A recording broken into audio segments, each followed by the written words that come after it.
Good afternoon, everyone. Thank you for joining us for our onboard webinar. We do still have some folks dialing in, so we'll give it just a couple of minutes and then we will be back.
All right, just a couple of minutes past, so we'll go ahead and get started. Thank you again to everyone for dialing in today. Everyone should be able to see my screen. And I'm joined today by my colleagues Brandon Peterson and Ellen Benzine, who are also account managers with SwipeWalk ApplicantStack. Our agenda for today, we are going to be discussing embracing rehires. We're going to talk a little bit about industry trends, the benefits of embracing returning employees, and how to manage those rehires in ApplicantStack. Since we do get some questions surrounding that, we wanted to go ahead and cover that with you. As far as downloadable content, we do have a quick link here to our blog. I believe that may be going into the chat as well for you to access that article that has a little bit of background information and further information for you. And then we'll be sure to bring you into our onboard system. We'll be doing a high-level overview from start to finish, and then we'll open up the floor for questions. Those can be anything ApplicantStack. They don't have to be related to this topic or specifically to onboard. As far as industry trends, recently we saw with COVID-19 the Great Resignation. So as everyone's probably aware, we saw a big period of employees leaving their organizations, leaving their jobs. And what we saw happen was some of those employees came back, or they desired to come back to their previous roles.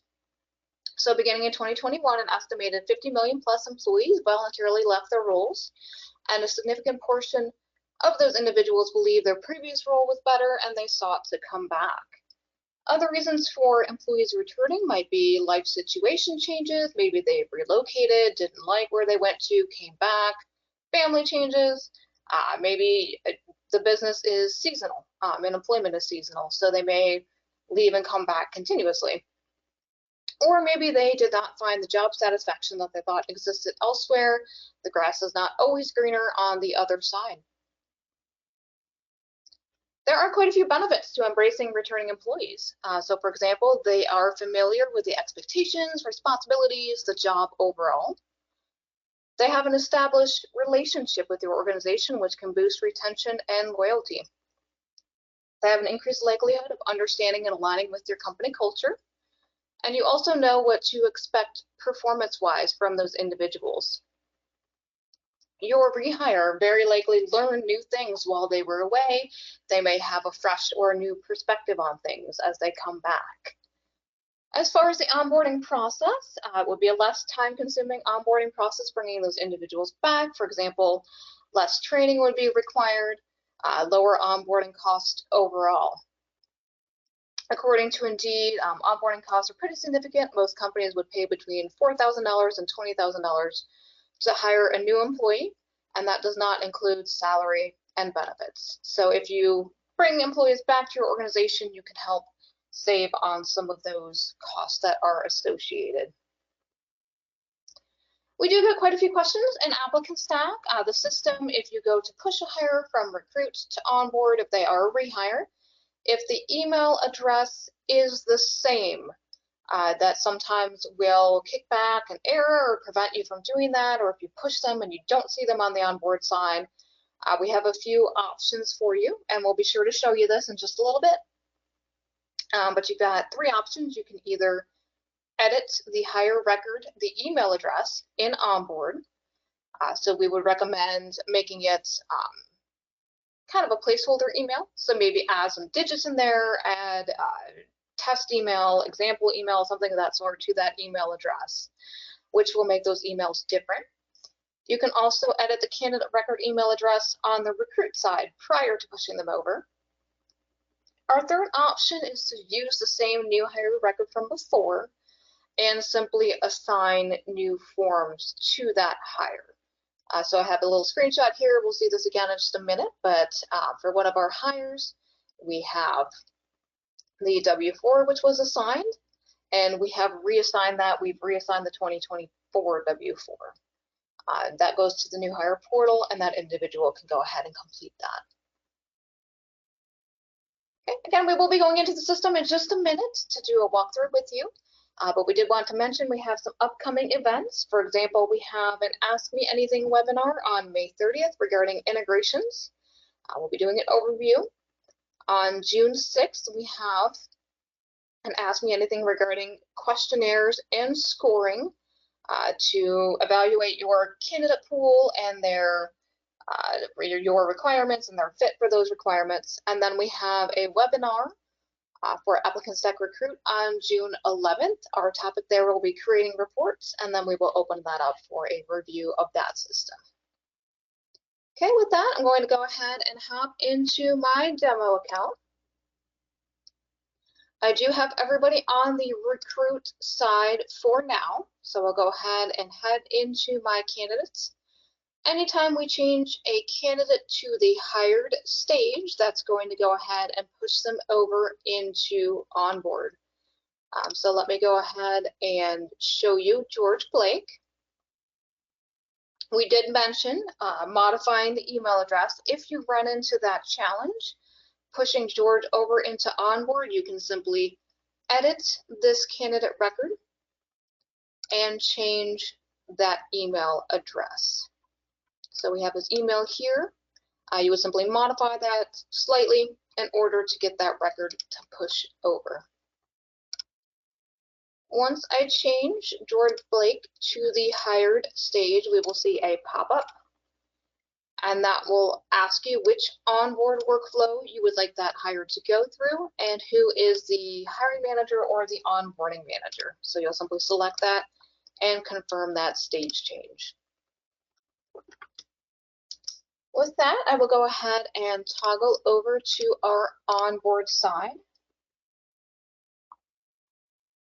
and show you option 2 for modifying that record to get it to push over. So if I come into George Blake's profile here, very similar to what we just saw, we would simply edit that information and change the email address with this profile.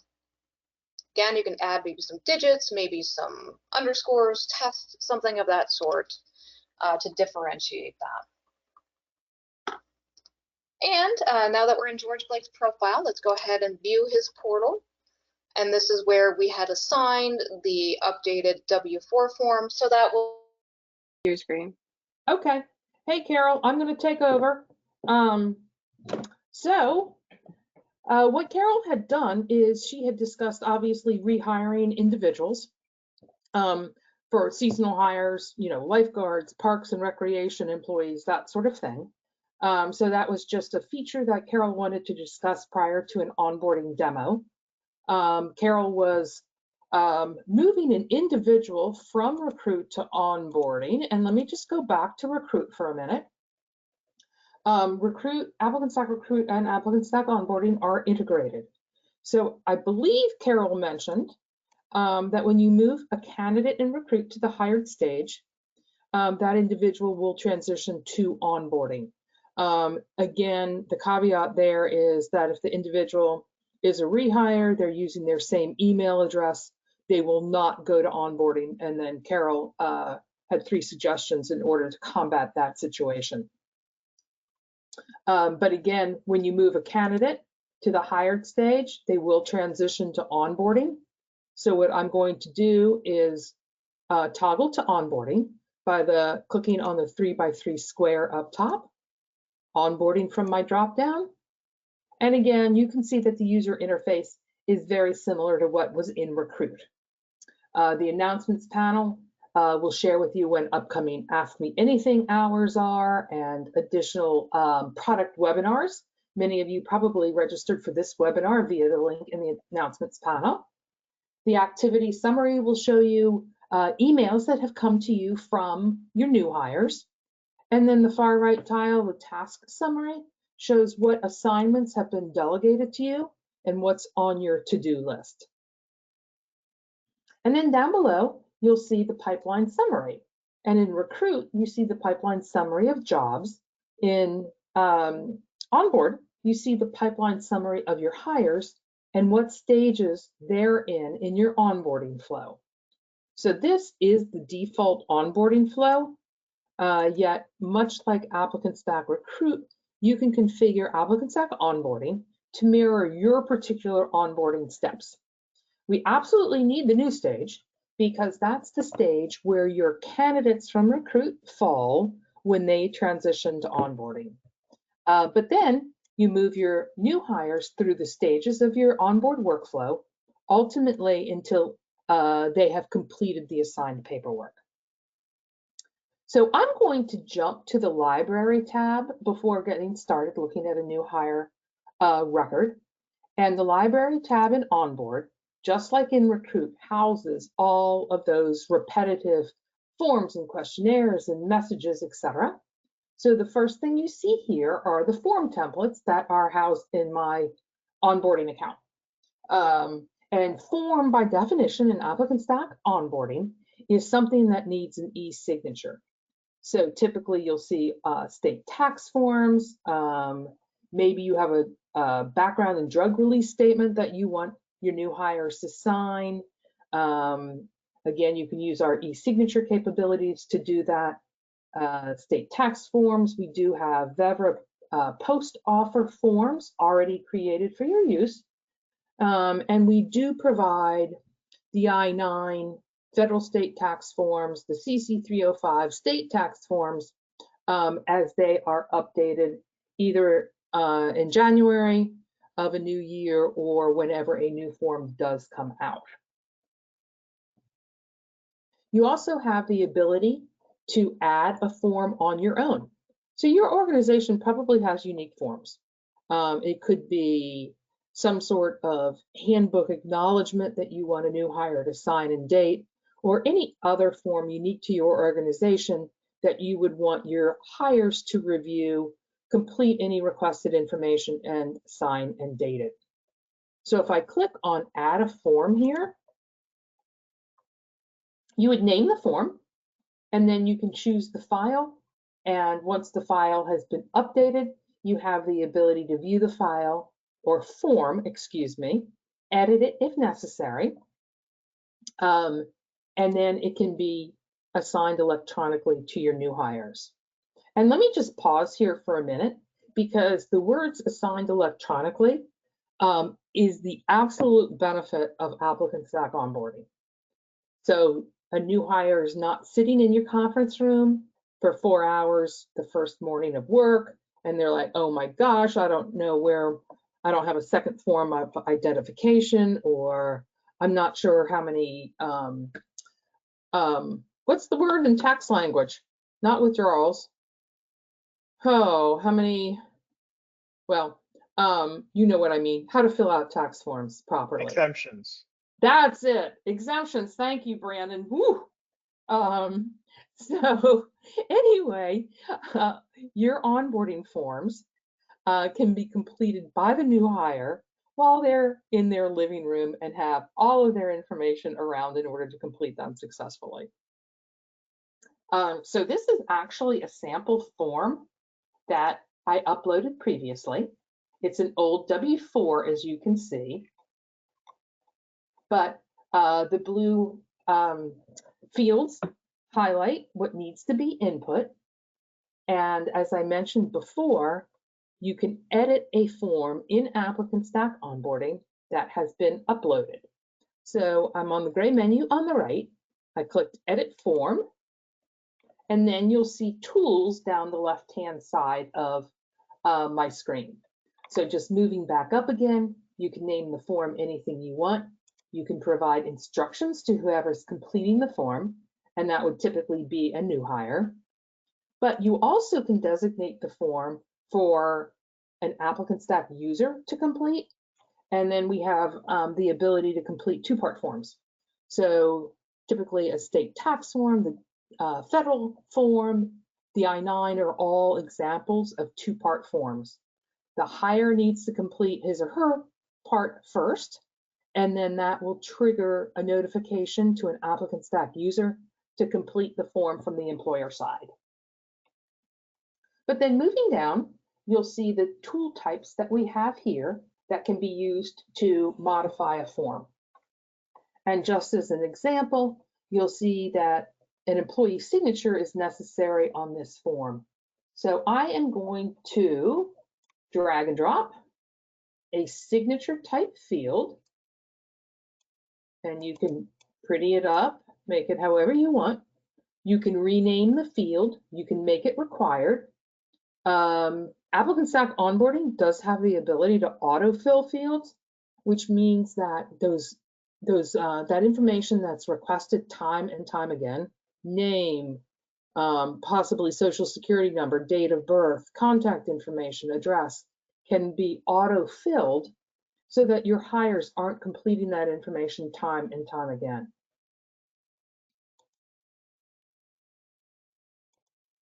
But then you'll notice I have a date field that needs to be completed, so I can drag and drop the date picker. So again, you can upload forms unique to your organization, edit them within ApplicantStack onboarding, and then assign them to your new hires. So if I move back up to the Library tab, navigate to the blue menu on the left, the second option is questionnaires.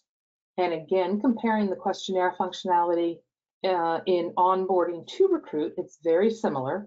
You're drawing information from your new hires. So just as examples here, emergency contact information. I have requested or can request copies of a social security card or a picture of their license or passport. So again, you can create questionnaires just like you do in Recruit by clicking on New Questionnaire from the gray menu on the right. And again, name it, add your instructions, and start adding your questions to make up the questionnaire. And you start with the answer type.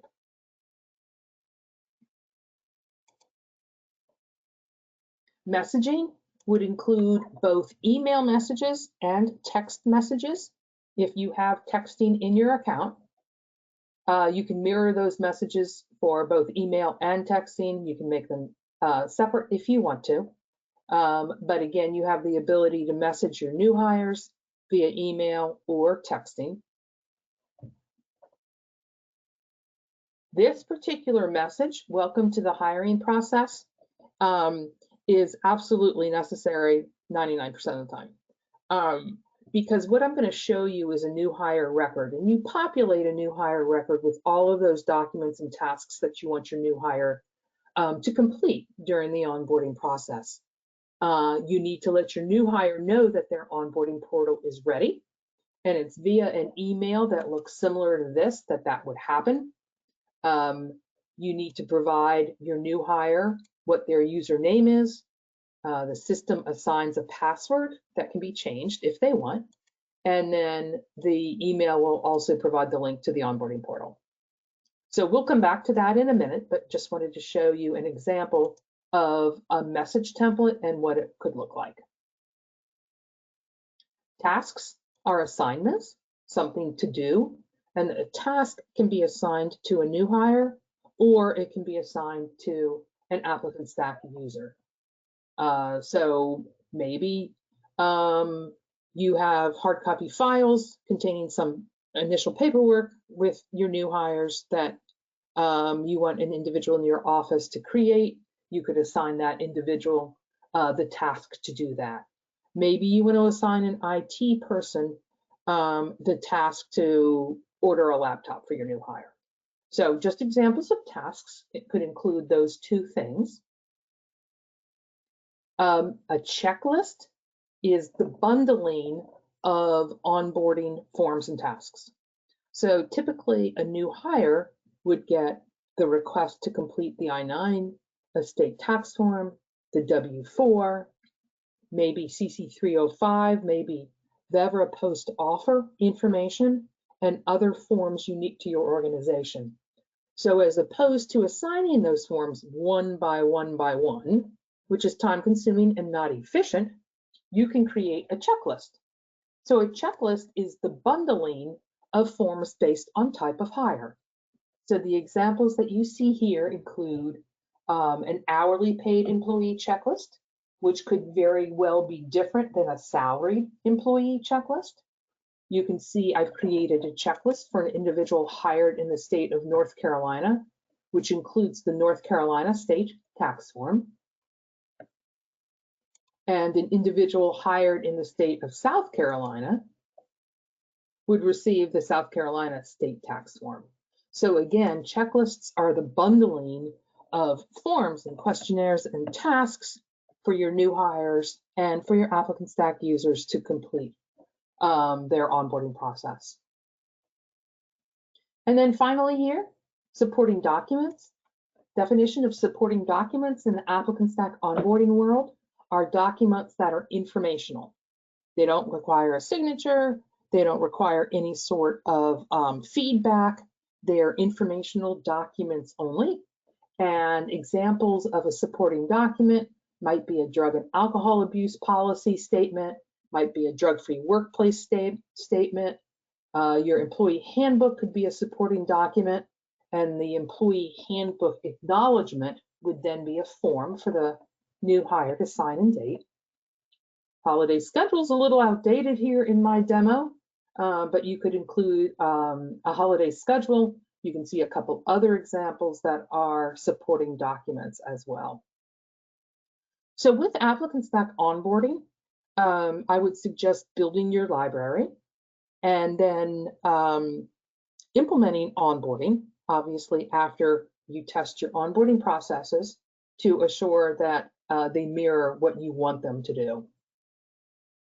So I'm going to move back to the Home tab. And again, what I see here are that 3 hires are in the new stage, 3 are in the paperwork stage, and you move your hires through the stages of your onboard workflow. So let's move from the home page to the Hires tab. And you can see I've limited information here in my demo account, but this gives you a high-level overview of your hires. Now, obviously, the hire name, the number of tasks, onboarding tasks that have been assigned, the number that has been completed, and what that percentage of completement is. You'll also notice that there is a column with the letter P on the top. That means I have texting in my demo account. So if you do have texting, you'd have that extra column in both recruit and in onboarding. But it simply means that you have the ability to go right from this table to text a hire. And I know you all have heard me say this before. Candidates and hires respond substantially faster to texts than emails. So you have the ability to text individually, or you can bulk text as well by highlighting those records of your hires and then coming over to the option entitled Text Hire from the gray menu on the right.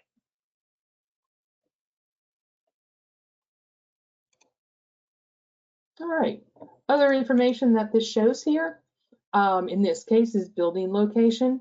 These fields, which we call hire fields, can be configured as well. So you have the ability, or a system administrator has the ability to configure onboarding fields that can be shown here on your hires table. When the hire was created, what stage the hire is in, and who the hires manager is. So again, this is a high-level overview of your hires, and then you have the ability to drill down into a new hire record. So I am going to go to my record here, and you'll notice that I am in the new stage. My manager is Faith Bliga.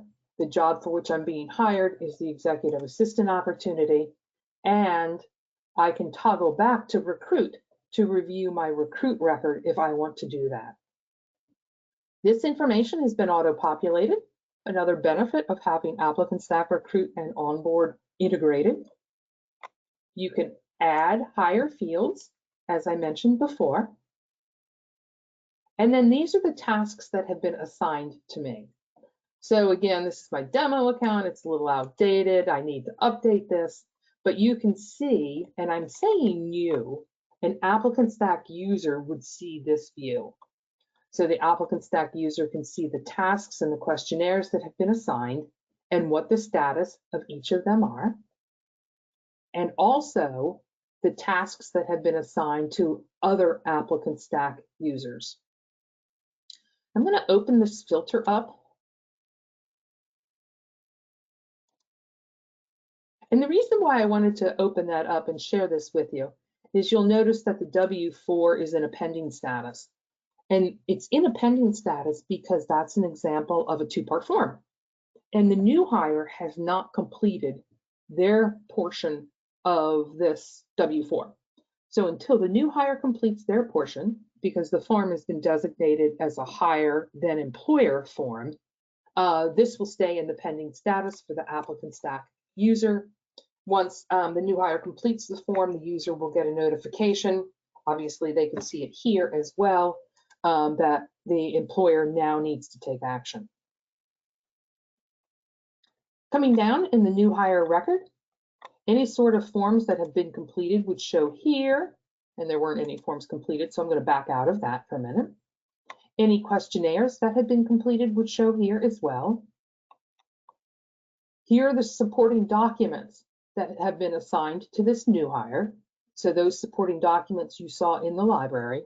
So anything assigned to a new hire would have to reside in the library first. So those forms and questionnaires and supporting documents all need to be housed in the library prior to assigning them to new hires.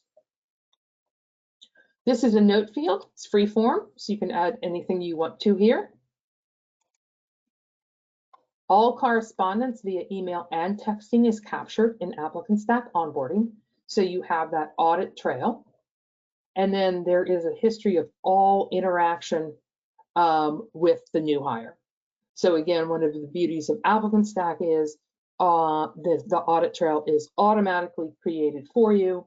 If somebody needs to step in on behalf of an individual who's been dealing with this hire, all information is in the hire record.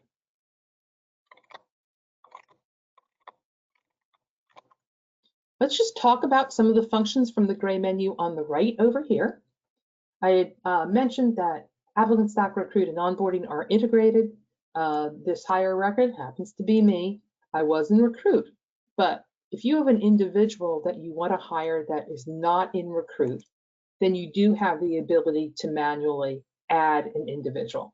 So you can see anything with a red asterisk is designated as a required field. And again, these fields can be modified, added to, et cetera, to mirror your particular onboarding needs. You can search your hires.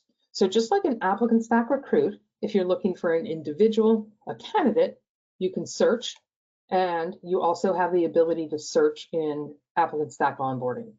So if you remember somebody's first name, but you're like, oh my gosh, I don't remember their last name, I need to check something out, You can certainly input a name, and any result that matches your search criteria would then show.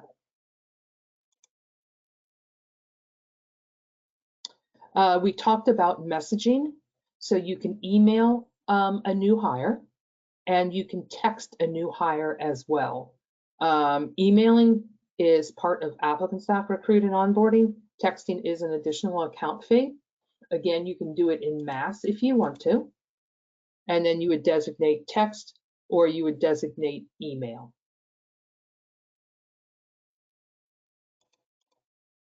You can text and email within the candidate record as well.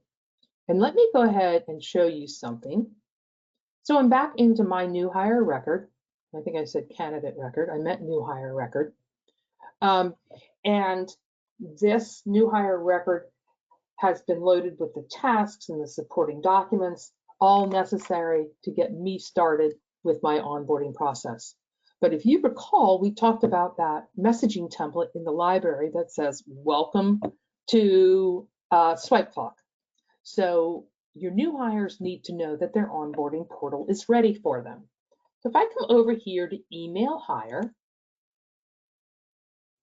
then I have the ability to choose a template. Again, it would have to reside in the library. I want this welcome to the hiring process template. And you'll notice that those merge codes have now been filled with unique information within my hire record. So this information, once sent, would go to your new hire, and that individual can then click on the link and come into their ApplicantStack onboarding portal and start completing the information. So the onboarding portal, and let me just review this for a minute, you have the ability to view as well. So if I click on View Portal, this is an example of an onboarding portal. You can do a little bit of branding in ApplicantStack onboarding by uploading a logo. This is the default welcome message here, but know that you can modify that message to suit whatever you want to share with your new hires when they access the portal. Contact information is shown here. It can be modified by your new hire if anything has changed. Manager information, general information about the job. Here are those supporting documents that are now part of your new hires onboarding portal. And here are those tasks that have been assigned to me. So if I look at, let's say, the 2023 North Carolina tax form, you can see that, first of all, the information has been auto-populated. Again, that decreases the amount of time your hires are inputting repetitive information. And then your hires can complete the information, e-sign and date in this case. And what I do want to point out here is our e-signature capabilities are all approved, in that anything that is electronically signed within ApplicantStack does follow e-signature regulations, and all hires in this case need to check the agreement saying they understand that an electronic signature is the same as typed or handwritten. And again, that's one of those things that is an e-signature guideline. So I just wanted to let you know we do comply with all e-signature guidelines. While I'm in this record, let's go ahead and talk about a couple other things that I neglected to discuss when I was in my hire record before.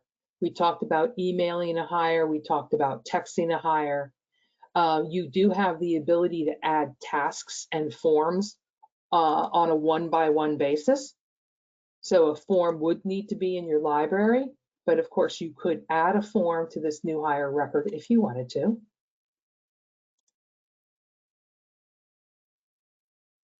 So that form is now there. Oh, it was there too. And other commands on the gray menu allow you to add a checklist. So again, the checklist is an efficient means of populating a new hire's onboarding record by bundling tasks associated with their hire type. So if you recall, these were the checklists that reside in my library. If I choose one of these, then all the tasks and forms in that checklist would then be populated in the new hire record.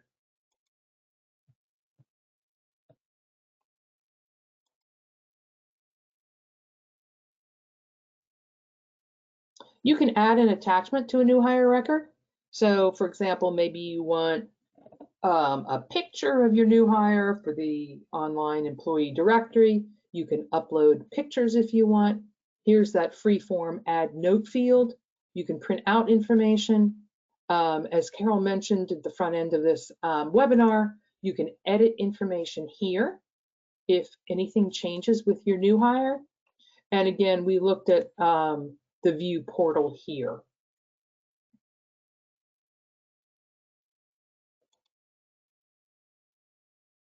So going back to the high level hires table, you have very similar types of functions here from the gray menu on the right. And you can do these in mass if you choose to for any reason. Again, by clicking the checkbox to the left of the hire name, the record will be highlighted, as you can see. And then again, you can add or trigger whatever function you'd like to. Moving across the top, we started at the Homes tab. We've talked about items in the library. This is the Hires table. We drilled down within a hire record to show you what a new hire record would look like from an ApplicantStack user's perspective. Emails and tasks are system-wide, so you have the ability to click on either tab. You can filter emails, as an example, to find any email that you would want to. And that applies with tasks as well. We talked about all the items in the library. And the final tab in onboarding is the Reports tab. So any identified field in ApplicantStack onboarding, you can create a report. And what I have here is just a very simple new hire report. It is the information that you see there. New hire report can be generated as often as you like. And you can add filters to reports. You can create, once again, reports on any identified field in ApplicantStack onboarding.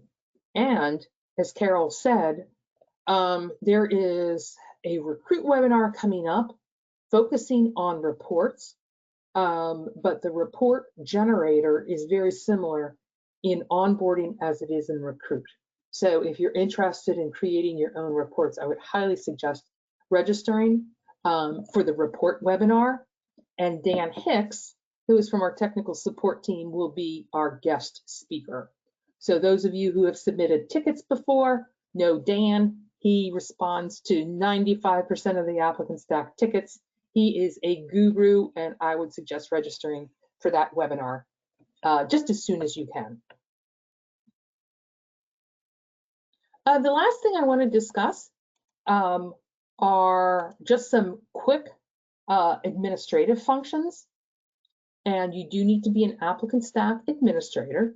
I clicked on my picture in the upper right-hand corner and then Setup.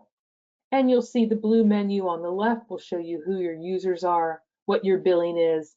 But what I wanted to talk about here very quickly is you do have the ability to configure your ApplicantStack onboarding account to suit your own needs. You can create hire fields. You can create workflow stages. And then you can create what happens behind each one of those workflow stages.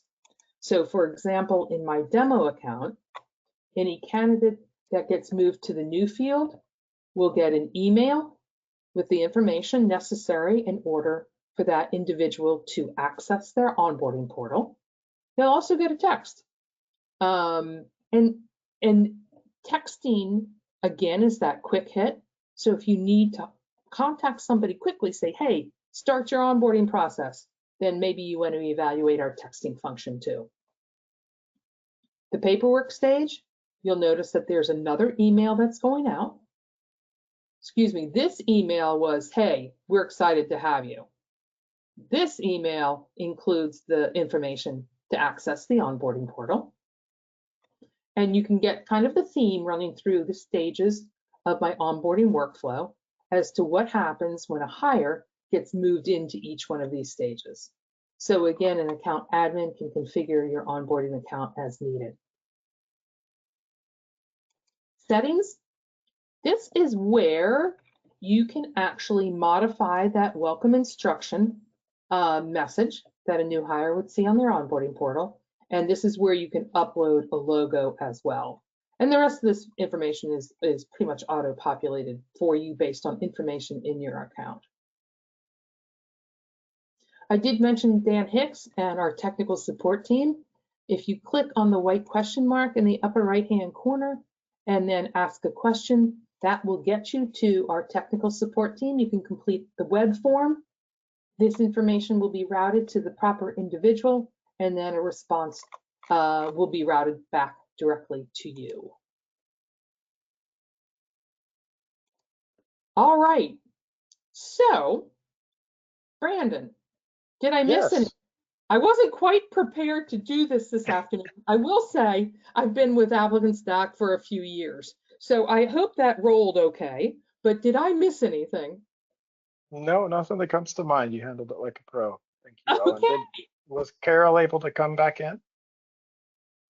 I'm here. I don't know if you can hear me. Okay, we can now. Yeah. Okay, fantastic. Welcome back, Carol. Thank you. I had some computer updates this morning. I don't know if that had an impact, but I'm here now. Okay. The participants, Carol, heard your upfront discussion about rehires and onboarding in general, and moving a candidate to the hired stage and recruit triggers the individual to go to onboarding. And then I kind of took it over from there. Did you have anything that you wanted to mention other than what has been mentioned? Nope, you got it all. Okay. All right. Thank you for that. All right. I think it's question time. So please feel free, if you haven't done so already, to go ahead and input your questions, and we will gladly respond.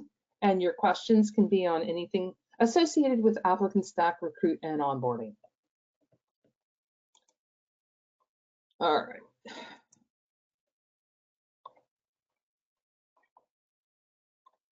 I'm just running through those. Okay, so it's a lot of, we lost audio. Carol or Brandon, do you see any questions associated with this yet? No questions. Oh. Huh, okay. Well, let me just keep talking for a couple minutes just in case some questions come in. Again, the announcement section is updated periodically for additional webinars and Ask Me Anything hours that are coming up. There will be a link to that Recruit webinar that's focusing on reports. So keep your eye out on that. The other thing I want to mention in the announcement section is Allie from our marketing team writes a blog on ApplicantStack, but as well as industry trends and what to expect with hiring in 2024. So when you have a moment, you might want to read some of these blogs from Allie, excuse me. Ollie is my dog. Oh my gosh. And you'll probably glean a lot of information that would benefit your particular organization. The final thing that I want to note is we talked about the white question mark in the upper right-hand corner to access our technical support team. You can also access the Help Center. And if you click on Help Center, you'll see the search bar. And you have the ability to input your topic of interest, and any articles and videos that match that criteria will show. There is a ApplicantStack onboarding demo that was recorded a little over a year ago, actually.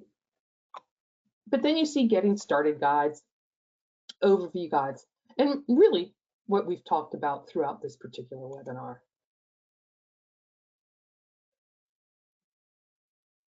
All right. Any questions, Brandon or Carol?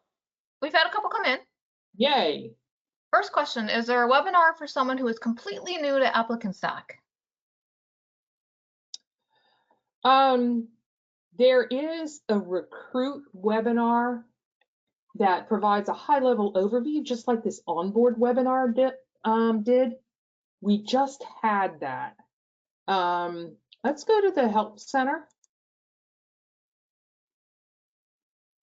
And what I would suggest doing is, if, again, you input your topic of choice, there is Recruit Getting Started video. And let me make sure this is the one I'm thinking of. Okay, this is the very high-level overview one because it's just shy of 5 minutes. But there's another one in there, and I backed out the wrong way, that is a whole recruit video.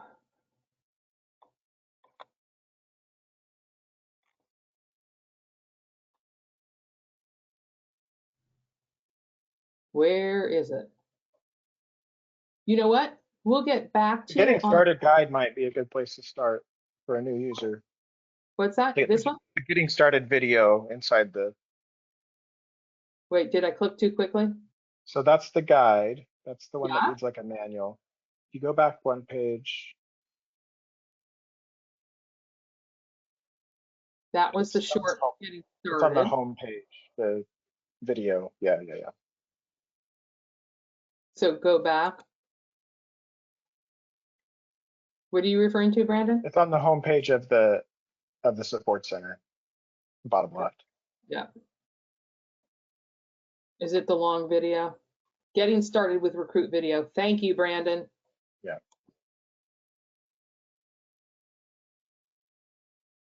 Oh, this is that same one. There's a longer one. We capture your questions. We'll make sure you get the link to the longer video. I'm sure it's right under our noses. We're just overlooking it. Okay, next question. When we log in, we always get the pop-up telling us about texting. We've selected don't tell us again, but it continues to pop up. Can we choose our notifications? That was being looked at. If you say, and correct me if I'm wrong, Carol and Brandon, if you say dismiss, like forever, it's not being dismissed. We're working on that, and you will have the ability to dismiss it. Unfortunately, you don't have the ability to control that beyond what your options are in that pop-up.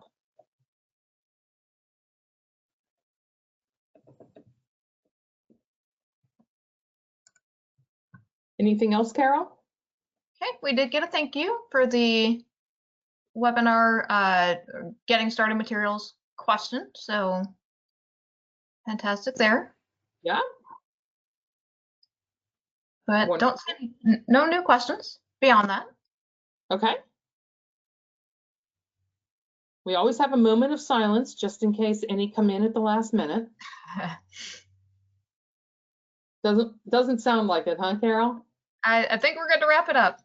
Okay. Well, I appreciate your patience, everybody, while we were having difficulties. I hope you found the webinar was beneficial. And you know, as I always say, these webinars are chock full of information. And we don't expect you to remember everything that we share with you because it's a lot. ApplicantStack is robust, and ApplicantStack can be configured to mirror your particular needs. So please don't hesitate to contact technical support or your account manager if you've got any questions on what we covered today, or again, anything in general regarding ApplicantStack. So I thank all of you for participating this afternoon. And the next Ask Me Anything is on May 30th. And Memorial Day is in between, so have a great holiday and hope to see you on May 30th. Thank you. Bye now.